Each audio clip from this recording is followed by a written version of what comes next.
Amigos de Círculo Magenta, pues en esta semana nos acompañan Alejandro Fuentes. Hola Ramón, hola Rodrigo. Director en Código Magenta. Rodrigo Carvajal, director editorial de Código Magenta. Alex, ¿cómo están? Y pues esta semana tan mundialera, Sí. tan mundialista. Sí. Hubo pues, pelotazos. Hubo muchos pelotazos. Y si el mundial hubiera sido en la Secretaría de Relaciones Exteriores, hubiera sido una goliza Sí. Así es. fenomenal de 6-0. Sí. ¿Por qué? Pues porque esta semana, lejos de que la Cancillería, lejos de que el canciller Marcelo Ebrard estuviera ocupado sacando adelante los grandes temas nacionales e internacionales, como son, uno, la promoción de Gerardo Esquivel, el mexicano, hacia la presidencia del BID, El beat. que la perdimos, Sí, claro. y pues la cancelación de la famosa cumbre del Pacífico que se iba a tener lugar aquí en México y que le iba a anfitrionar el presidente López Obrador. Pero bueno, mientras estos infiernitos ardían por aquí y por allá, pues nuestro canciller, enfundado en su camiseta de la selección nacional, echaba Chiquitimuma la Bomba allá en Qatar, disfrutando los partidos. Pretexto oficial fue a gestionar que todo fuera bien para el 2026, que nos toca hacer una tercera parte del Mundial, que ya está hecho. Hubiera ido, no hubiera ido, como quiera, el Mundial va a ser aquí el 26. Y bueno, pues Rodrigo, ¿qué piensas de esta situación de un canciller que bueno, pues deja al presidente aquí, parece más importante mediáticamente para sus propósitos de campaña el estar ahí en la televisión gritando porras a la selección nacional, Sí, claro, que estar pues agarrando la manguera y apagando los incendios internacionales? Alguien podría incluso sugerir que este nivel de indiferencia ya es la aceptación del propio Marcelo Ebrard de que él no va a ser el candidato del oficialismo, porque es la crisis más grave que hay de la política exterior, casi de todo el sexenio, que en un fin de semana se haya hecho una operación tan mala para promover a Gerardo, primero para promover a Alicia Bárcena, que fue vetada de acuerdo a personas cercanas al asunto a políticos importantes de Estados Unidos, quien era la titular de CEPAL, y después de que a una semana de la elección del nuevo titular del BID, que por cierto antes estaba en manos de Mauricio Claver Carone, un importante personaje cercano al Partido Republicano de Florida, que México no haya hecho cabildeo con sus supuestos aliados estratégicos de la izquierda, llámese Colombia, llámese Chile, llámese Argentina. Es decir, es demasiado evidente cómo no se le dio importancia a este asunto, porque tenías a Alberto Fernández en Argentina, bueno, un aliado clave con quien le has invertido muchísimo capital político de esa relación, y que evidentemente algo se quebró ahí porque hubo un reclamo posterior implícito del presidente en la mañanera, y porque Alberto Fernández no vino a la cumbre de la Alianza del Pacífico supuestamente por órdenes del médico. Esa fue la razón que se dio.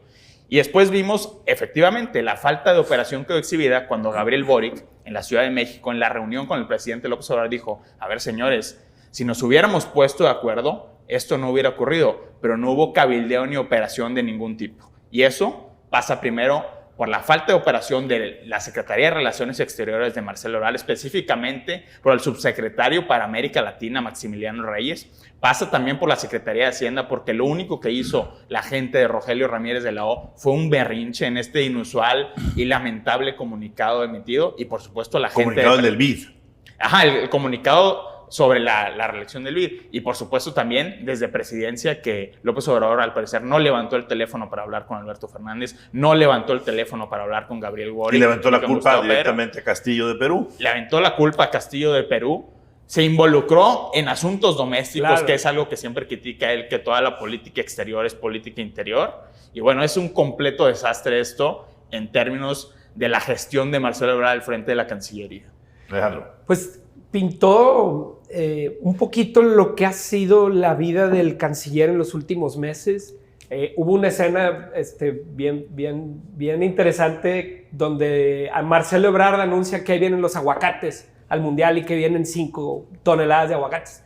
Y todos de que tequila, es decir, el canciller anuncia una cosa en su vida y y siempre pasa otra, ¿no? Y esa ha sido la historia.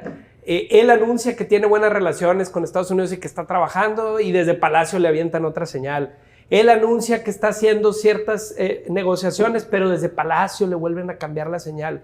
Es decir, coincido contigo en el sentido de que Marcelo Ebrard debe estar pasando por un mal rato, porque da la nota siempre. Marcelo Ebrard se toma una selfie, habla de tequilas, dice algo en el Twitter y siempre es noticia. Sin embargo, ha pasado a totalmente un desinterés de Palacio completísimo, ¿no? Ahorita da la nota porque no hizo su chamba. Así es. Claro. Pero pues tú has visto, tomó la selfie dentro del estadio y pues rápidamente se genera controversia y se generan cosas, pero no para una cuestión positiva. A ver, yo quisiera alertar primero el punto de la candidatura de Gerardo Esquivel al BID. Sí.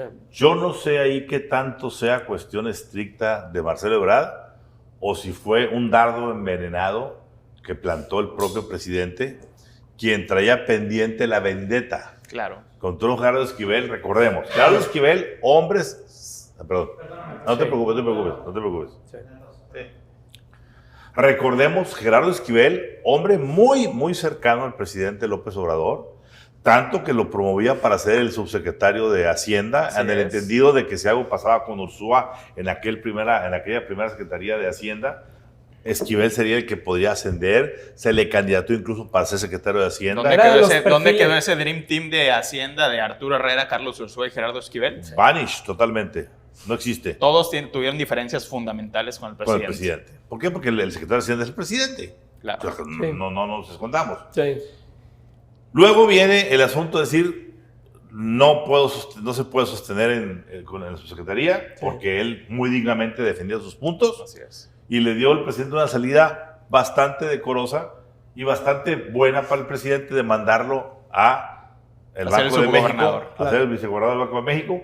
Y en esa situación, el presidente esperaba un Gerardo Esquivel incondicional para manejar las políticas monetarias que básicamente se dictaban desde Palacio Nacional. No fue así. Y el presidente se indignó, y al presidente no le ha parecido que el señor Gerardo Esquivel, en un golpe de honestidad intelectual y de ortodoxia económica, defendiera lo que tiene que defender y no le hiciera caso al presidente cuando no había que hacerle caso. ¿Sí? Sí, a pesar de que era el elemento más a la izquierda de la Junta de Gobierno del Banco de México, hay que recordar que la Junta de Gobierno no solo evalúa asuntos estrictamente que tienen que ver con el nivel de la tasa de interés de referencia, sino la política monetaria es mucho más amplia, y ahí es donde estuvo la diferencia de Gerardo Esquivel con el presidente López Obrador. Claro. Dicho eso, ¿qué pasa? Pues hombre, yo creo que el presidente, cuando vino esto del BID, vio la ventana y la puerta para decir, por aquí saco a Gerardo Esquivel, le enseño el espejito, le digo que se va a ir al BID, que ya está cabildeado, Gerardo renuncia, sale del Banco de México, se va a buscar el BID, no se cabildea el BID para nada. Lo hacen una semana antes, lo de Gerardo Esquivel. Sí. ¿Y qué pasa? A ver, para mí la parte curiosa. Ok, no se logró por la razón que sea que Gerardo Esquivel fuera el presidente del BID. ¿Por qué no regresa al Banco de México? Claro. ¿Por qué no le dejan su asiento y le dicen, regrésate a tu asiento? No. La respuesta es porque ya hay gente cabildeando esa posición. Gente política, por ejemplo, Raquel Buenrostro, que quiere colocar a su hermana Lucía Buenrostro, que por cierto es la vicepresidenta de regulación de la Comisión Nacional Bancaria de Valores, un puesto muy importante en términos de lo que va a suceder, por ejemplo, por poner un ejemplo, con la venta de la banca minorista. Sí, pero ahí tenemos gente en las propuestas más calificadas, un Jorge Mendoza, por ejemplo, que tiene estudios en el extranjero, que ha sido preparado en diferentes instancias financieras del gobierno, tanto el sexenio pasado como ese sexenio, y es gente que viene de nueva generación para inyectarle sangre joven al Banco de México. Bueno, pero la pregunta de fondo aquí es, ¿por qué el presidente decidió sacrificar, entre comillas? Porque para mí es otro acto de perfidia del presidente, como todos los que ha hecho. El penúltimo antes del Esquivel fue el de Tatiana. ¿Sí? Hizo ahora está haciendo el de la Senacica, el de Javier Trujillo, un hombre que 20 y tantos años dedicado a sanear el sector alimentario para que pudiera tener esta capacidad exportadora y de pronto y de buenas a primeras para afuera. Y que sale, Ramón, en medio de una inminente guerra comercial por la cancelación de compras de maíz amarillo. No lo dudes, ahí viene. En el contexto, Ramón, también de un inminente brote de gripe aviar en todo el país. Claro. Es decir, es delicadísima lo que está sucediendo. Entonces, aquí la pregunta nada más es... Sí, claro. La pregunta es, ¿hasta dónde el presidente ya dejó claro a todos sus seguidores que él es él? Sí, claro. Que él no tiene apóstoles, que sus apóstoles son absolutamente prescindibles y sacrificables. Se apelliden como se apelliden, sean tan cercanos como sean, los llamen sus hermanos en los mítines mañaneros y en sus reuniones, no les sirven para nada si no siguen sus designios. Pero imagínate lo grave que la estabilidad, porque el presidente ha tomado el control, también hay que hablar de que el presidente ha tomado el control absoluto de la política económica en este país. Y en este momento el presidente entiende o está convencido de que hay que mantener la estabilidad macroeconómica, hay que mantener déficits fiscales medianamente controlados, una deuda también medianamente controlada. Pero ¿qué pasa si el presidente por razones políticas cambia de parecer? ¿Vamos a depender solo de lo que diga él? Porque nos han dicho personas cercanas al asunto que incluso Rogelio Ramírez de la O tiene un campo de acción muy limitado, incluso para la asignación o la ejecución de presupuestos a los gobiernos estatales. Es decir, el propio Ramírez de la O ha admitido en privado, tengo las manos amarradas porque todo depende de la Oficialía Mayor y de Palacio Nacional. Así es. Pues yo me voy con tu comentario en el sentido de que no solamente tiene corcholatas políticas, sino corcholatas económicas y que le está aplicando el Ebrard, ¿no? Le abre la puerta pues, para que finalmente se funda esa corcholata. Pero yo me voy un poquito atrás a la parte de la Alianza del Pacífico. ¿Dónde quedó ese liderazgo del presidente que tanto presumía en Latinoamérica? ¿Sí? Termina Brasil y Argentina votando en contra de Gerardo Esquivel, Lula, ¿sí? Aliado histórico y demás. Bueno, en este caso está Bolsonaro. Sería Bolsonaro. Bolsonaro, perdón, pero en el caso termina ese liderazgo de las izquierdas que tanto pregona el presidente, y vuelvo a lo tuyo, terminó criticando al Congreso de Perú, diciendo que pues es algo que más o menos como lo que pasa aquí. ¿Sí me explico? Que están tratando de ponerle... Pero a ver, Alejandro, el problema es que el presidente no entiende que esa es la democracia, esencia. Claro. El Congreso, sea el peruano, sí, sea el de México o sea el de Nuevo León, que está enfrentado con Samuel García, para eso están los congresos. Claro. Y sean bien o sean mal sus decisiones, sí, son mayoría quienes manejan los congresos. Y muchos no les gusta lo que están haciendo.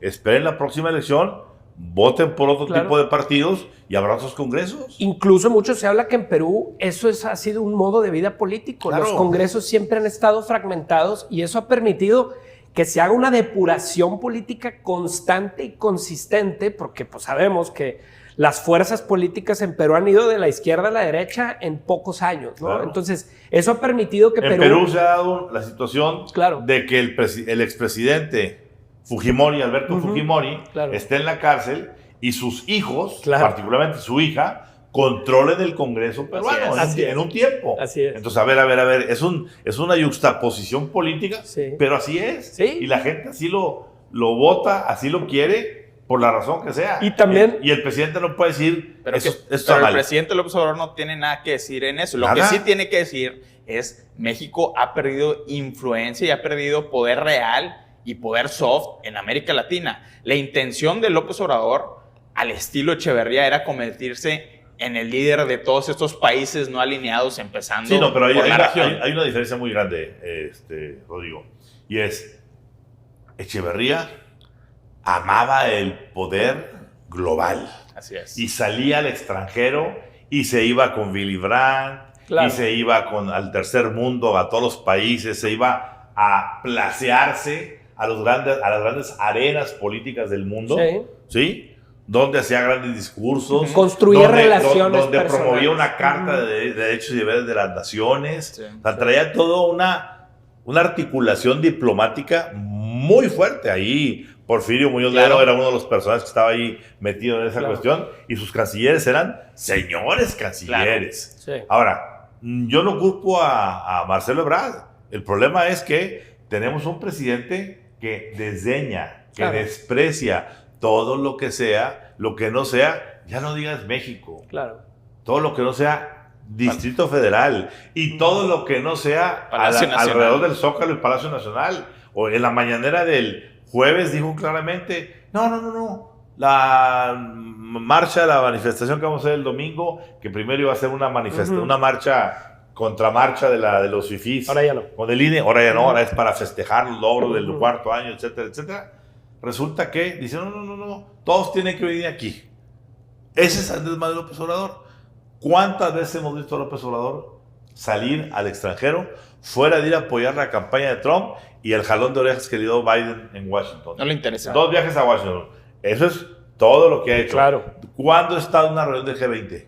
Jamás. Somos uno de los 20 países del mundo afortunados de estar en la mesa donde se parte el queso, como dicen, Ujú. y el señor no quiere agarrar el cuchillo. Claro. Faltó Putin, faltó Bolsonaro y faltó López Obrador. Nada más.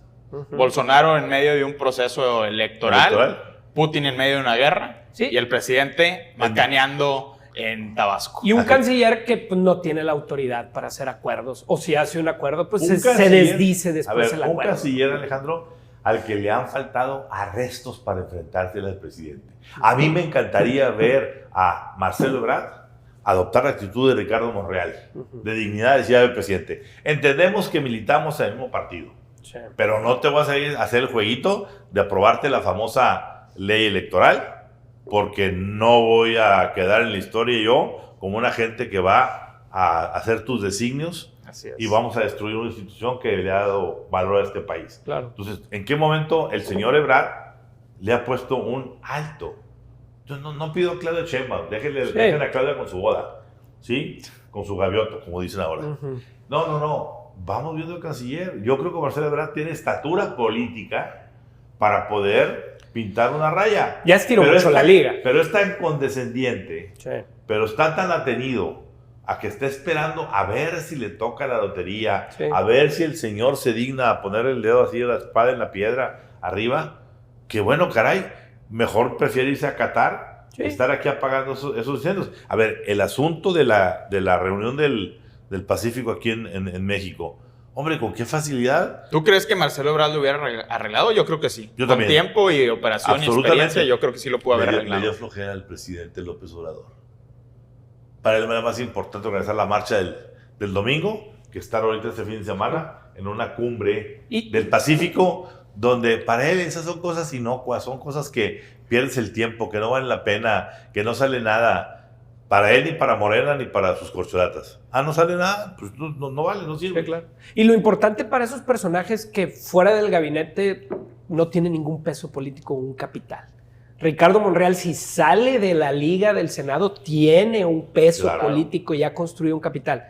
Marcelo Ebrard creo que se enfrenta a la dura realidad que si se sale del gabinete, Claro. se desfondan sus esfuerzos totales por llegar a la presidencia, ¿no? Tenemos, Y creo que eso es tenemos lo en que no- Monreal a un rebelde con causa. Sí, Y tenemos en Marcelo Ebrard a un sumiso sin causa. sí, sí. Ahí la dejamos. La Esperemos verdad. que, ojalá por lo menos, el canciller le dé buena suerte a México en el partido Ojalá. contra Argentina. Ujú. ¿Sí? Sí, a ver si Y que no estemos cantando el domingo todos en lugar del himno nacional. No llores por mí, Argentina. Muy bien.